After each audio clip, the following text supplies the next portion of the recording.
The landscape of Talmont has seen many changes over the years as it is exposed to the sea. The town overlooks an estuary, the Gironde. Nevertheless, it is highly exposed to ocean tides, and the sea level has risen and fallen throughout the centuries with the passing of time. This means that if you look at the Talmont marshes behind us, there was a time when the seawater reached the hills several kilometers inland. As the sea level declined, human socio-economic activity took over. In Charente-Maritime, the first activity to appear was saliculture, the production of salt, followed by livestock farming. Other areas developed oyster farming, symbolic of man's conquest of the marshes. And now we find ourselves in the present day, where some areas are dedicated to the cultivation of cereal crops, while others have continued to farm livestock. Salt production has almost disappeared from the area, and although still present in some parts of the region, salt is no longer produced at Talmont. Here the land is used for livestock farming and intensive agriculture. The headlands have also evolved over the years as the cliff face has receded, at the point where the Carlets now stand behind us. The marshes were taken over gradually. If we head down the coast a bit further south, it was taken over by the Dutch. Here it was overtaken more locally.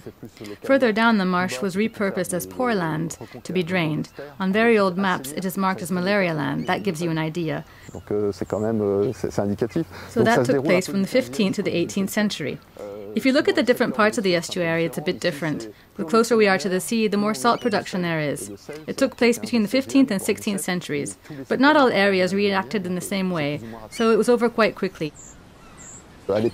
Back then, everything was done by hand, so from the moment we decided to do it, we were able to cultivate small strips of land over time in what we call pulverization in agriculture. So we obtained more and more strips of land. Thus, it took several decades or even centuries for the coastline to move from the hillsides to where it is today. So the Coastal Protection Agency intervention on the sector is relatively recent, as the first action taken was the creation of the public river domain. In 2008, we reclaimed a 40-kilometer-long stretch of coastal land, the equivalent of 1,600 hectares, including the mudflats behind us. We have these mudflats, and as you get closer to the coast, we have areas of reed beds. The area is rich in biodiversity in terms of spawning beds, animals, insects, and plant life. So we have some really interesting things here. There is one here and one at the other side of the village. Recently, we moved further into the marshland. We recently bought 123 hectares of intensively cultivated land, and we've turned these into grazing land, which is now being used by a sheep farmer. This means we can have this open environment, because if there's no farming activity, it'll be a very closed environment. And it would be a closed environment with a very uninteresting landscape and with very low biodiversity. So the aim of including livestock farming allows us to achieve open environment and to ensure we have this rich open landscape. If we ended up with a wetland forest, it is true that the look of the area would be completely different.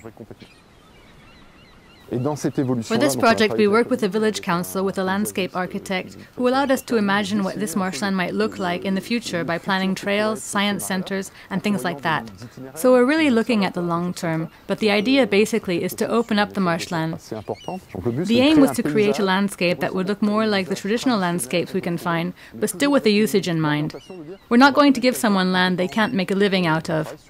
So we're always working toward an economic model. Currently, things are really moving forward. It's quite nice, and we are trying to contribute through acquisition and by implementing a whole policy on this issue.